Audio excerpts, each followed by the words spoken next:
ৰূপহীহাটত গৰু চোৰৰ সন্ত্ৰাস। ৰূপহীহাট আৰক্ষীয়ে দিনে নিশাই চোৰাং গৰু ভৰ্তি বাহন জব্দ কৰি আছে যদিও কিছুমান অঞ্চলত এতিয়ালৈকে কমা নাই গৰু চোৰৰ সন্ত্ৰাস। ৰূপহীহাটৰ লৰীৰ মুখৰ গৰু চোৰ নায়েবালিৰ সন্ত্ৰাসত জীয়াতু ভুগিছে ৰাইজে।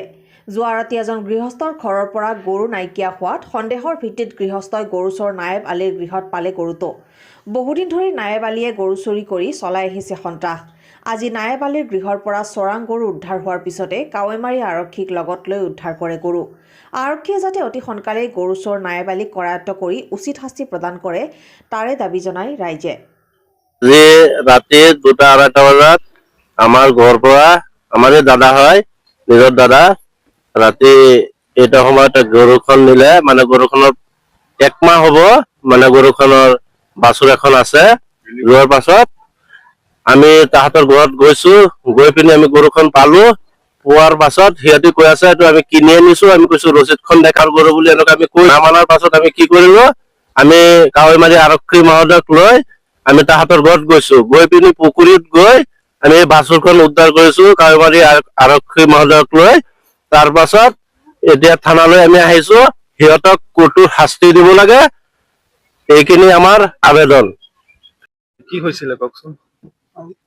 আজি ৰাতি 2:30 মান বজাত মোৰ ঘৰৰ পৰা গৰু এটা চুৰে লৈ গ'ল। তাৰপিছত মই উঠিছো উঠি গলিত চাইছো গৰুটো নাই।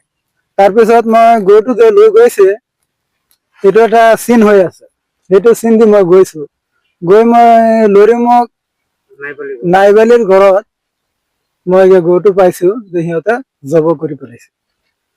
তাৰপিছত গৰুটো গাভিন আছে।